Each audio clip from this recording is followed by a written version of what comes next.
Bukan sekali ini saja pemerintah merilis kebijakan kontroversial yang ditengarai lebih banyak menguntungkan negara tertentu. Setelah urusan di laut kita tidak berjaya, urusan pasir laut tentunya, urusan wilayah udara Indonesia juga dinilai tidak diuntungkan dari kesepakatan terakhir dengan Singapura. Sekali lagi kembali dengan Singapura. Sebagaimana diketahui, Indonesia dan Singapura menaikkan kerangka perjanjian Flight Informational Region atau FIR yang memuat kesepakatan pengaturan wilayah udara dua negara. Yang paling disoroti terutama adalah poin kedua dalam perjanjian tersebut yang berbunyi Indonesia berhak dan bertanggung jawab atas penyediaan jasa penerbangan atau PJP pada wilayah informasi penerbangan yang merupakan FIR-nya Indonesia yang selaras dengan batas-batas laut teritorial. Itu harusnya. Namun faktanya Indonesia akan memberikan BJP di sebagian era FIR Indonesia yang berbatasan dengan FIR-nya Singapura. Indonesia memberikan delegasi pelayanan jasa penerbangan pada area tertentu di ketinggian 0 sampai 37.000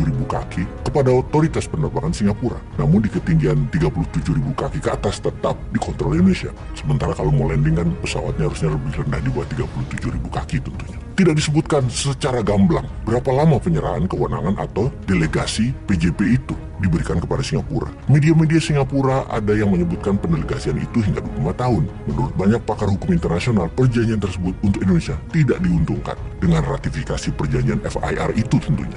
Mengapa? Dalam perjanjian penyesuaian perjanjian FIR tersebut yang ditandatangani oleh Singapura dan Indonesia disebutkan dalam siaran pers Kementerian Koordinator Bidang Kemaritiman dan Investasi bahwa di wilayah-wilayah tertentu yang berada dalam kedaulatan Indonesia pada ketinggian 0 sampai 37.000 kaki, Indonesia mendelegasikan ke otoritas penerbangan Singapura. Parah nggak tuh? Harusnya sesuai dengan pasal 458 Undang-Undang Nomor 1 Tahun 2009 tentang penerbangan, yakni pendelegasian kepada negara soal navigasi hanya boleh 15 tahun setelah undang-undang ini diundangkan. Oleh karena itu, saat ini seharusnya tidak boleh lagi ada pendelegasian dan harusnya dihentikan pada tahun 2024, tahun depan. Bunyi pasalnya sebagai berikut untuk lebih rinci. Wilayah udara Republik Indonesia yang pelayan navigasi penerbangannya didelegasikan oleh negara lain berdasarkan perjanjian sudah harus dievaluasi dan dilayani oleh lembaga penyelenggaraan pelayanan navigasi penerbangan paling lambat 15 tahun sejak undang-undang ini berlaku. Sementara pendelegasian sebagian FIR ke Singapura ini dalam jangka waktu 25 tahun